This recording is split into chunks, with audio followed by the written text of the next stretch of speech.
హైదరాబాద్ నగరంలో ట్రాఫిక్ నియంత్రణకు కేవలం రోడ్ల విస్తరణ మాత్రమే సరిపోదని తెలంగాణ ముఖ్యమంత్రి రేవంత్ రెడ్డి అన్నారు.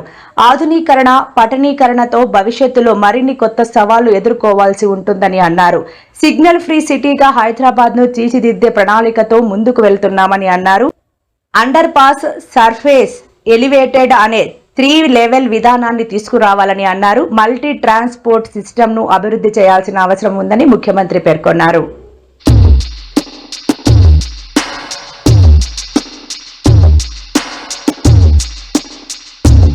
రంగుల జెండా బట్టి సింగమోలే కదిలినాడు ఉత్తరో కాంగ్రెస్ సూర్యుడు మన రేవంత్ అన్న నిగ్గదీసి అడిగే మనగా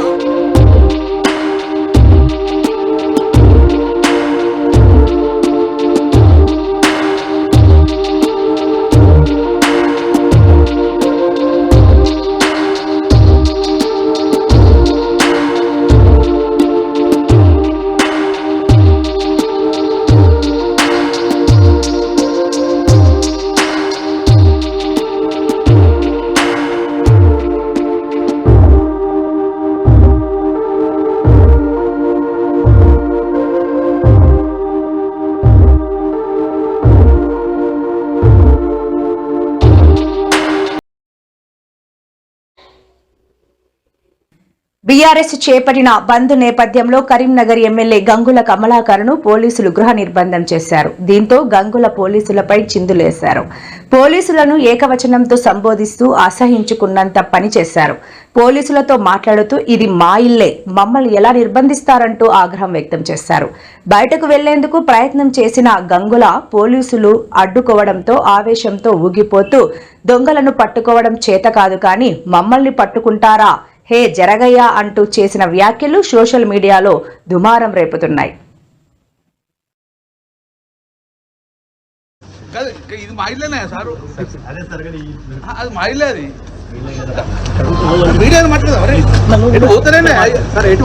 దొంగలు పట్టుకున్న చేత కాదు నన్ను పట్టుకున్నాను మీడియా దొంగలు పట్టుకున్న చేత కాదు నన్ను పట్టుకున్నాను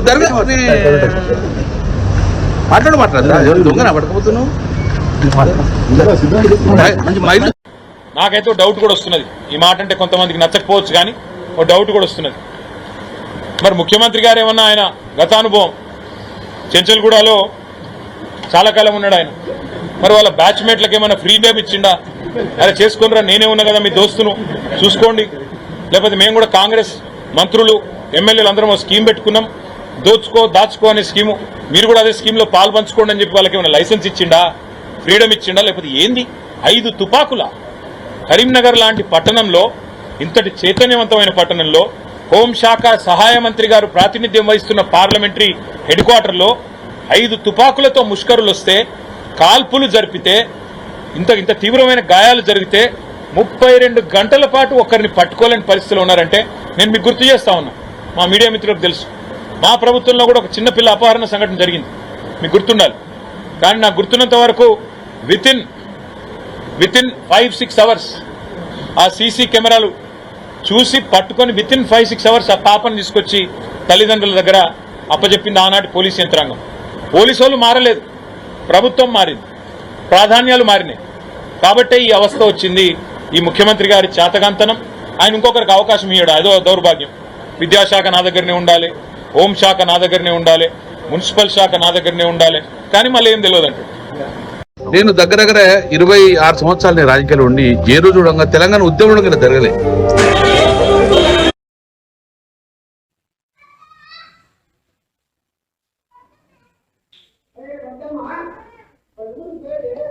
తుమ్మడిహెట్టి ప్రాజెక్టు అంశంపై బీఆర్ఎస్ సీనియర్ నేత హరీష్ రావు కాంగ్రెస్ ప్రభుత్వంపై తీవ్ర స్థాయిలో విమర్శలు గుప్పించారు.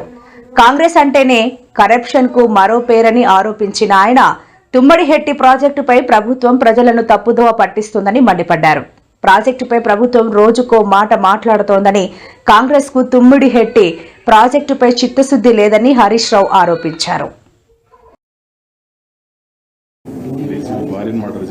నిన్న హైదరాబాద్ నడిబొడ్డున ఒక సీనియర్ పోలీస్ అధికారి డీజీపీ భార్యను హైదరాబాద్ నడిబొడ్డున మర్డర్ చేస్తే ఇప్పటి వరకు వాళ్ళని పట్టుకున్న పరిస్థితి లేదు. ఇంకా ఆయన స్టేట్మెంట్ ఇస్తాడు పోలీస్ కమిషనర్ హైదరాబాద్, జాగ్రత్తగా ఉండండి. ఇంకా నువ్వు పోలీస్ కమిషనర్ ఎందుకు, జాగ్రత్తగా ఎట్లా మేము ఉంటాం? మీ పరిస్థితి ఎట్లుందంటే హైదరాబాద్ నడిబొడ్డున సొంత ఒక సీనియర్ ఐపీఎస్ అధికారి భార్యను మర్డర్ చేస్తే పట్టుకునే దిక్కు లేదు. కరీంనగర్ నడిబొడ్డున దోపిడి దొంగలు బంగారం షాప్ లో బంగారం ఎత్తుకపోతే పట్టుకునే దిక్కు లేదు. ఎమ్మెల్యేల క్యాంప్ ఆఫీసర్ మీద దాడి చేస్తే కనీసం ఆపే పరిస్థితి లేదు. ఒక మహిళ అర్ధరాత్రి పూట హైదరాబాద్ లో నడిచే పరిస్థితి లేదు. కానీ బీఆర్ఎస్ నాయకుల మీద మాత్రం రాజకీయ వేధింపులకు కొదవలేదు. కేసుల మీద కేసులు పెట్టి, అక్రమ కేసులు పెట్టి, అరెస్టుల మీద అరెస్టులు పెట్టి, జైలు నుంచి బయటకు రాకుండా ఎంతమంది బీఆర్ఎస్ నాయకులను వేధిస్తారు. ఇవాళ క్రిషాంక్ పోయి ఎన్ని రోజులైంది? క్రిషాంక్ చేసిన తప్పేంది? దొంగను దొరకబట్టి పోలీసులకు సెల్ ఫోన్ ఇచ్చిండు అంతే. ఫేక్ సోషల్ మీడియాలో ఫేక్ వార్తలు పెట్టిన వ్యక్తిని దొరకబట్టి ఈ ఫోన్ నుంచే సోషల్ మీడియాలో ఫేక్ వార్తలు పెట్టిండు, అబద్దాలు ప్రచారం చేసిండని ఆ ఫోన్ అతని చేతుల నుంచి తీసుకొని పోలీస్ చేతికి ఇచ్చాడు. దానికి నాన్ బెయిలబుల్ సెక్షన్లు పెట్టి ఒక దళిత నాయకుడు క్రిషాంక్ను 20 రోజులుగా జైల్లో పెట్టింది. అంటే మీరు అసలు చేయాల్సిన పని ఏంది? మీరు చేస్తున్న పని ఏంది? ఎటుపోతుంది రాష్ట్రం? నిన్ననే కేంద్ర ప్రభుత్వం నివేదిక వచ్చింది. దేశంలో అత్యధిక ఎస్సీ ఎస్టీ కేసులు ఎక్కడైతున్నాయంటే తెలంగాణలో అవుతున్నాయి. అత్యధిక పిల్లలు మిస్సింగ్ ఎక్కడున్నారు అంటే తెలంగాణలో. అందులో ఆడపిల్లలు మిస్సింగ్ ఉన్నారు. వాళ్ళని పట్టుకోవడంలో బాగా వెనుకబడ్డ రాష్ట్రం ఏది అంటే తెలంగాణ రాష్ట్రం. అత్యధిక కేసులు దేంట్లో చూసినా.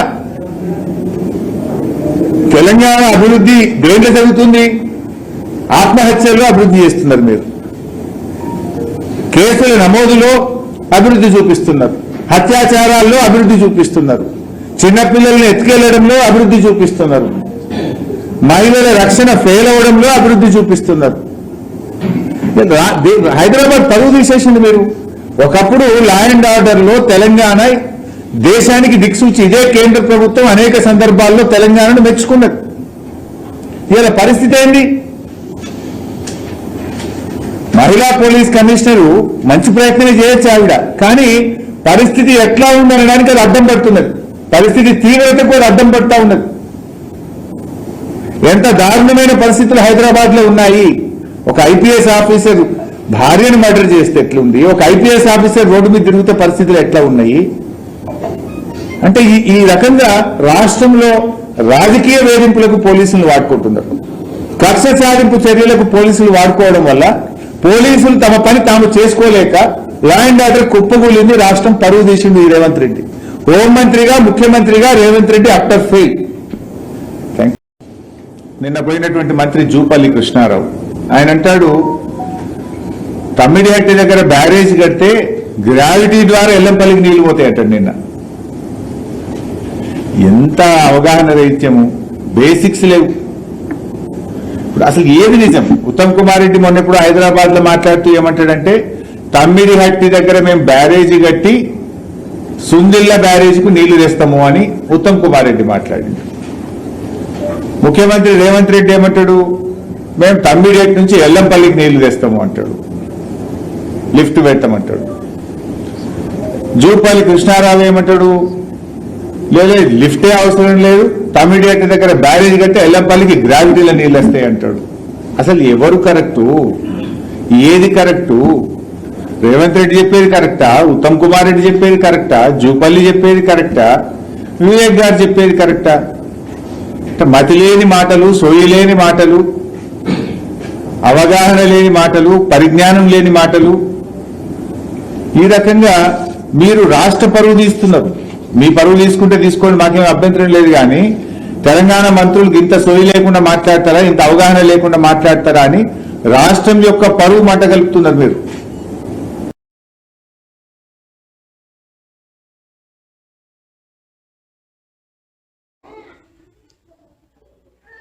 తిరుపతి గంగమ్మను దర్శించుకున్న అనంతరం మాజీ మంత్రి రోజా కూటమి ప్రభుత్వంపై తీవ్ర స్థాయిలో ధ్వజమెత్తారు. దొంగ ఈవీఎంలతో కాకుండా నిజాయితీగా ప్రజల ఓట్లతో గెలిచి అధికారంలోకి రావాలని ఆమె డిమాండ్ చేశారు. ప్రజాస్వామ్యబద్ధంగా పాలన సాగించాలే తప్ప అక్రమ మార్గాల్లో కాదని హితవు పలికారు. అదేవిధంగా శ్రీవారి లడ్డూ ప్రసాదంపై వస్తున్న ఆరోపణల పట్ల ఆమె తీవ్రంగా స్పందించారు.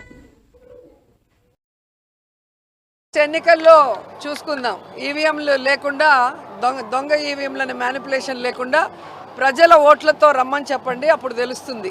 లోకల్ బాడీ ఎలక్షన్స్లో మీకు అర్థమైపోతుంది కూటమి ప్రభుత్వం విజయం ప్రజా విజయమా లేకపోతే ఈవీఎంల మ్యానిపులేషన్ అనేది మీకు అర్థమవుతుంది. పవిత్రమైన కొండ మీద పవిత్రమైన లడ్డుని అబద్ధాలు, నోటికొచ్చిన అబద్ధాలతో ఎలా అవమానించారో ఈ రాష్ట్రంలో అందరూ గమనించారు. మళ్ళీ సిగ్గు లేకుండా అసెంబ్లీలో బాత్రూమ్ కెమికల్స్ వాడారు అని మాట్లాడుతుంటే ఇతను మనిషా లేకపోతే ఏంటి అనేది అనుమానం వచ్చింది. ఎందుకంటే ఒక తప్పు చేసుంటే ఆ చేసిన వాళ్ళని సాక్ష్యాధారాలతో నిరూపించి అరెస్ట్ చేయండి, శిక్షించండి, ఎవరు ఏమనరు. కానీ మీ మీటింగుల్లో ఒక లీకులు ఇవ్వటం, ఆ లీకుల ఆధారంగా అధికారం ఉంది ఇక్కడ ఢిల్లీలో అని చెప్పి మీ ఇష్టానికి వెంకటేశ్వర స్వామిని, లడ్డూని, అలాగే ఏ విషయాన్నైనా కూడా అబద్ధపు ప్రచారం చేసి అవమానించాలని చూసుకుంటే మాత్రం ఎవరు ఒప్పుకోమని కూడా ఈ సందర్భంగా తెలియజేస్తున్నాం. వైఎస్ జగన్మోహన్ రెడ్డి రాష్ట్రంలో నెలకొన్న రాజకీయ పరిస్థితులు, పోలీసుల తీరుపై తీవ్రస్థాయిలో విమర్శలు గుప్పించారు. ఆంధ్రప్రదేశ్లో పోలీస్ వ్యవస్థ పూర్తిగా గాడి తప్పిందని ముఖ్యమంత్రి చంద్రబాబు నాయుడు పోలీస్ యంత్రాంగాన్ని తన రాజకీయ అవసరాల కోసం, ముఖ్యంగా అసమ్మతిని అణిచివేయడానికి వాడుకుంటున్నారని ఆయన ఆరోపించారు. పాత్రికేయులు మరియు సామాన్య పౌరులపై అక్రమ కేసులు బనాయిస్తున్నారని జగన్ మండిపడ్డారు. బాబు సారథ్యంలో కూటమి ప్రభుత్వం వచ్చాక రాష్ట్రంలో హత్యలు 390, హత్యలు, హత్యాయత్నాలకు గురైన వైఎస్ఆర్సీపీ నాయకులు, కార్యకర్తలు 766, వైఎస్ఆర్సీపీ నాయకులు, కార్యకర్తలపై అక్రమ కేసులు 2466 కేసులు, జైలుకు వెళ్లిన వైఎస్ఆర్సీపీ నాయకులు, కార్యకర్తలు 500. Number of officers who were harassed during TDP regime 199, additional SPs 27, DSPs 42, CIs 119.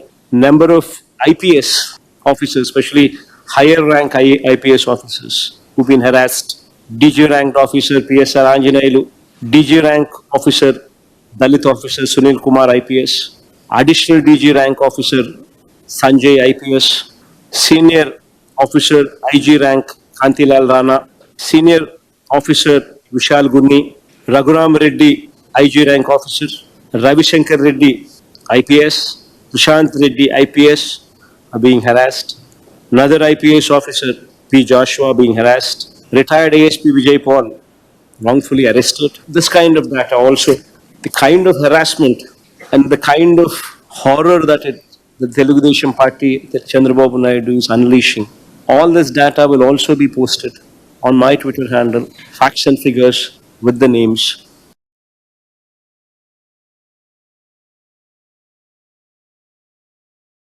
ఎన్నికలప్పుడు మాట ఇచ్చాడు, బాండ్లు ఇచ్చాడు, ఇంటింటికి వెళ్ళి అమ్మా బాండ్ తీసుకో తల్లి, సూపర్ 6, సూపర్ 7 హామీలు ఇచ్చి ఈరోజు ఏమంటాడు, సూపర్ 6, సూపర్ 7 చేసేసామంటాడు. సూపర్ 6, సూపర్ 7 చేసేసామని చెప్పి పొద్దు సిగ్గు లేకుండా అబద్ధాలు ఆడుతున్నాడు. చంద్రబాబు నాయుడు గారు చేస్తా ఉన్నది తప్పు అని, చంద్రబాబు నాయుడు గారు చేస్తా ఉన్నది మోసం అని ఎవరైనా ప్రశ్నిస్తే ఏం చేస్తా ఉన్నాడు, సోషల్ మీడియా యాక్టివిస్టుల మీద, ప్రశ్నించే వాళ్ళ మీద కేసులు పెట్టి జైలుకు పంపుతా ఉన్నాడు.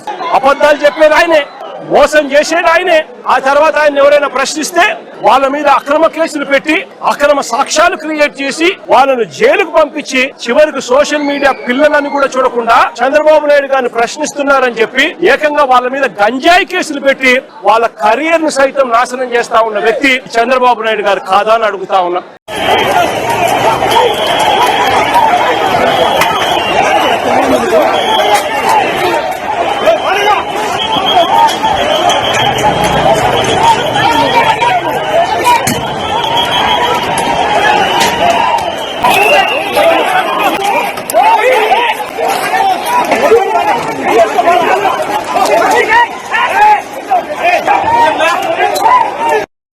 ఒక విదేశీయ భక్తురాలు తన ఆవేదన, తను చూసినటువంటి ఒక లంచగుండితనాన్ని ప్రజల దృష్టికి తీసుకొచ్చి, తద్వారా గవర్నమెంట్ దృష్టికి తీసుకొస్తే case crime number 34 of 2026 of BNS 298, 299, 353, 2, 353, Kalahasti 112 PS. ఇది అంకించిన రివార్డు. దీన్ని బట్టి ఏమర్థమైంది? 3 కోతుల్లో ఒకటి, నిజం మాట్లాడబాకు, నోరు మూసుకో. పాపం మాట్లాడింది. ఆ ప్రావర్బల్ మంకీ చెప్పినటువంటి నిజం మాట్లాడింది. ఆమె చెడు మాట్లాడకూడదు అని చెప్పింది ఆ ప్రావర్బల్ మంకీలో. ఈ నిజం మాట్లాడింది. ఈ విధంగా ఈ కూటమి ప్రభుత్వం రాజ్యం వెళ్తుందంటే where are taking the democracy to, ఈ రాష్ట్రాన్ని ఏ విధంగా రావణ కాష్టం ఏం చేయదలుచుకున్నారు మీరు? ప్రజాస్వామ్య ముసుగులో ఎన్నికైనటువంటి మీరు, రకరకాల విన్యాసాల ద్వారా ఎన్నికైనటువంటి మీరు, ఈ కూటమి ప్రభుత్వం రాష్ట్రాన్ని ఎక్కడ తీసుకుపోదలుచుకున్నారు? నమస్కారాలు తెలియజేస్తూ, ఎప్పటికప్పుడు ఈ రాష్ట్రంలో ప్రజల సమస్యలను తప్పుదావ పట్టించేదానికి, వారి కష్టాలను బైపాస్ చేసేదాని కోసం డైవర్షన్ పాలిటిక్స్కు తెరదీసింది.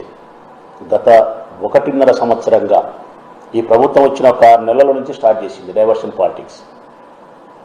ఏదో ఒక రూపంలో ఎప్పుడో ఒకసారి ప్రజలకు ఏ కష్టం వస్తే ఇంకొకటి తీసుకొచ్చి పెట్టేది. ఆ ఇంకొకటి తీసుకొచ్చి పెట్టే ప్రతిసారి జగన్మోహన్ రెడ్డి గారి పేరు చొప్పించాలా, జగన్మోహన్ రెడ్డి గారికి బురదన్న బుయ్యాలా, రక్తమన్న బుయ్యాలా, ఏదో ఒకటి ఒక మరకైతే ఆయనకు పూసి వీళ్ళ మరకల నుంచి తప్పించుకునే దానికి ప్రయత్నం చేస్తారు పెద్దబాబు చిన్నబాబు. వాస్తవానికి రాష్ట్రంలో అయితే ఆరోగ్యశ్రీ అటకెక్కింది. ఫీజు రియంబర్స్మెంట్కు ఫీజులు కట్టే పరిస్థితి లేదు. రైతుల బాధలు వర్ణనాతీతం. ఉద్యోగస్తులకు నొప్పులు, నిరుద్యోగులకు నిట్టూర్పులు, మహిళలది అసలుకైతే చెప్పడానికి కలిగిదానంత పెదవీరుపు మాటలు. ఇన్ని రకాల కష్టాలతో ఇన్ని రకాల మనుషులు ఈ రాష్ట్రంలో ఈ ప్రభుత్వాన్ని విమర్శిస్తూ ఉంటే వీటిని తప్పుదోవ పట్టించడానికి జగన్మోహన్ రెడ్డి గారిని ఉపయోగించుకోవాలి. ఇప్పుడు లేటెస్ట్గా కొత్తగా తీసుకొచ్చినారు ఈరోజు వాళ్ళ ఎమ్మెల్సీలతోనూ వాళ్ళ మంత్రులతోనూ సోషల్ మీడియాతోనూ చంద్రబాబు నాయుడు గారి యొక్క పల్లకీని మోసే డోలీలు ఎవరైతే ఉంటారో వాళ్ళతో మొదలుపెట్టినారు సోషల్ మీడియాలో. అందుకు ఏంది వాళ్ళు ఈరోజు తీసుకొచ్చినదంటే ఆశ్చర్యం కలిగేది.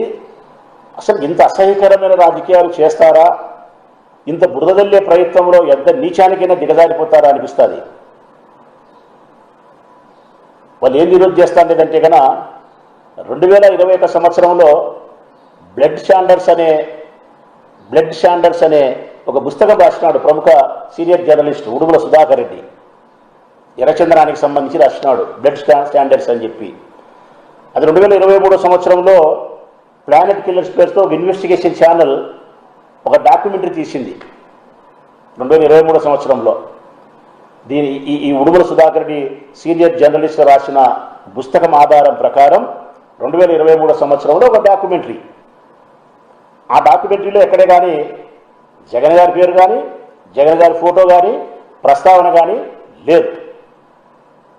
ఇప్పుడు కొత్తగా ఈ పచ్చమూకల యొక్క కుతంత్రముతో వీరి కుట్రలతో ఇప్పుడు కొత్తగా డిస్కవరీ అనే ఒక మళ్ళీ డాక్యుమెంటరీ తయారు చేసినారు. ఇప్పుడు మళ్ళీ కొత్తగా ఆ డాక్యుమెంట్ పేరు కూడా ఏంటంటే కన్నా జావా డిస్కవరీ. ఈ జావా డిస్కవరీ అనే ఈ ఛానల్ ద్వారా ఏవైతే డాక్యుమెంటరీ కథనం తయారు చేసినారో దీంట్లో ఉన్నట్టుండి జగన్ గారి ఫోటో, జగన్ గారి ప్రమేయము ఇవన్నీ తీసుకొచ్చి పెట్టినారు. ఎవరికి? కొల్లం గంగిరెడ్డి ఎర్రచందనం స్మగ్లర్ ఎవరైతే ఉన్నారో కొల్లం గంగిరెడ్డి, ఆయనకు జగన్మోహన్ రెడ్డి గారికి కనెక్షన్ కుదురుస్తూ వేరే ఫోటోలు తీసుకొచ్చి మార్ఫింగ్ చేసి ఈ కథనంలో ఈ డాక్యుమెంట్లో పెట్టి ఇప్పుడు మళ్ళీ ఒక స్టేట్మెంట్ వాళ్ళ ఎమ్మెల్యేలతోనూ వాళ్ళ ఎమ్మెల్సీతోనూ మెన్షన్ ఏమని, ఒక గొడ్డలి పార్టీ, ఒక మాఫియా పార్టీ, ఒక ఎర్రచందనం పార్టీ, జగన్మోహన్ రెడ్డి క్రిమినలు, ఇష్టం వచ్చినట్టు మాట్లాడుతున్నారు. వాస్తవానికి అయితే నిజానికి మేము మాట్లాడాల్సి వస్తే గన తెలుగుదేశం పార్టీ ఒక వెన్నుపోటు పార్టీ. గార్లదిన్నె మండలం మార్తాడులో చీనీ తొడలను పరిశీలించిన ఆయన రైతులు తీవ్ర ఆర్థిక ఇబ్బందులతో సతమతమవుతున్నారని ఆవేదన వ్యక్తం చేశారు. అప్పులు చేసి పంటలు సాగు చేసిన రైతులు ఎండ తీవ్రత పెరగడంతో బోర్లలో నీరు లేక తీవ్ర ఇబ్బందులు ఎదుర్కొంటున్నారని తెలిపారు. పంటలకు గిట్టుబాటు ధరలు లేక రైతులు నష్టాల్లో కూరుకుపోతున్నారని తెలిపారు. అన్నదాతల ఆవేదనపై ముఖ్యమంత్రి కనీస స్పందన కూడా లేకపోవడం బాధాకరమని శైలజానాథ్ ఎద్దేవా చేశారు. తినడానికి కూడా లేకుండా చెవిటి వాళ్ళుగా ఉన్నందుకు మేము చాలా బాధపడతా ఉన్నాం, చింతిస్తూ ఉన్నాం. మొక్కజొన్న ప్రత్యామ్నాయ పంటగా వేసుకోండి అని మమ్మల్ని ఊదరగొడితే కదా మా వాళ్ళంతా మొక్కజొన్న వేసింది. రెండేదో మా తిప్పలు మేము పడతా ఉంటుంది, అదో ఇది వేసుకుని తిప్పలు పడే వాళ్ళం. 2400 రూపాయలు ఎంఎస్పి ఉంది. కనీసం కష్టానికైనా ఫలితం వస్తుందిలే, మరి పెద్ద ఎత్తున డబ్బులు రాకపోయినా మినిమం గ్యారెంటీ కూడా పంట వేసుకోవడం జరిగింది. అనంతపురం జిల్లాలో 2 నెలలుగా చూస్తూ ఉన్నాం. ఈ ప్రభుత్వం ఏమైనా ముందుకొచ్చి వాళ్ళు చెప్పిన రేటే, వేరే వాళ్ళు చెప్పిన రేటు కాదు, వాళ్ళు చెప్పిన ప్రతి పార్టీ వైఎస్ఆర్ కాంగ్రెస్ పార్టీ నిలబడుతుంది. ఈ సందర్భంగా ఒక మాట చెప్పాలనుకుంటాం రైతాంగానికి అంతా కూడా. ఆఖరికి 11వ తారీఖున ఉదయం మనం ఈ జిల్లా కలెక్టర్ని కలవడానికి పోతా ఉన్నాం. జిల్లా కలెక్టర్ని కలుస్తాం కాబట్టి తక్షణం ప్రభుత్వం, చంద్రబాబు నాయుడు గారు అట్లాగే డిప్యూటీ సీఎం గారు లేరనుకో, ప్రస్తుతం ఇక్కడ బయట ఎక్కడ ఉన్నట్లున్నారు, వీళ్ళు స్పందించడం కాదు, ఇమ్మీడియట్ గా కొనుగోలు కేంద్రాలు చేసి వరిని మొక్కజొన్నని తక్షణం కొనాలని డిమాండ్ చేస్తాం. 11వ తారీఖు కలెక్టర్ని కలుస్తాం.